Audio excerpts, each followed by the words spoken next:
প্রচণ্ড গরম থেকে শ্রমিকদের সুরক্ষা দিতে দুপুরে সরাসরি সূর্যের আলোর নিচে কাজ করার উপর নিষেধাজ্ঞা জারি করেছে মধ্যপ্রাচ্যের দেশ সৌদি আরব। দেশটির মানব সম্পদ ও সামাজিক উন্নয়ন মন্ত্রণালয় জানিয়েছে, গত 15 জুন থেকে শুরু হওয়া এই নিষেধাজ্ঞা আগামী 15 সেপ্টেম্বর পর্যন্ত টানা 3 মাস কার্যকর থাকবে। এই সময়ে প্রতিদিন দুপুর 12টা থেকে বেলা 3টা পর্যন্ত খোলা আকাশের নিচে কাজ করা সম্পূর্ণ নিষিদ্ধ।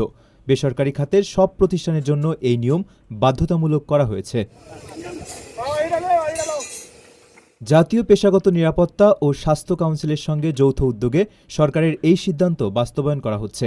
মূলত কর্মীদের স্বাস্থ্য রক্ষা এবং তীব্র গরমের কারণে তৈরি হওয়া পেশাগত ঝুঁকি কমানোর লক্ষ্যেই এই পদক্ষেপ নেওয়া হয়েছে।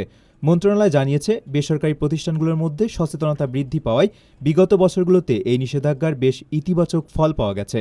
এমনকি গত বছর অর্থাৎ 2025 সালেও দেশটিতে এই নিয়ম মেনে চলার হার ছিল প্রায় 94%।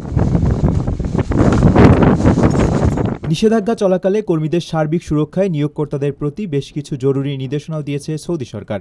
কর্মক্ষেত্রে পর্যাপ্ত খাবার পানি, উপযুক্ত বিশ্রামের জায়গা ও ছায়াযুক্ত স্থানের ব্যবস্থা করার পাশাপাশি কর্মীদের প্রয়োজনীয় সুরক্ষামূলক সরঞ্জাম সরবরাহ করতে বলা হয়েছে।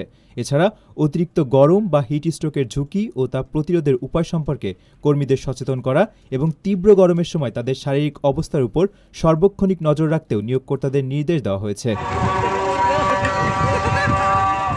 আপনার স্বপ্নগুলো আকাশ ছুবে প্রবাসীর হেলিকপ্টারের মাধ্যমে। বিয়ে, জন্মদিন অথবা যে কোনো বিশেষ প্রয়োজনে হেলিকপ্টার ভাড়া করতে যোগাযোগ করুন স্ক্রিনে দেয়া নাম্বারে। প্রবাসীর হেলিকপ্টার, নিরাপদ ও সাশ্রয়ী বাহনের বিশ্বস্ত নাম।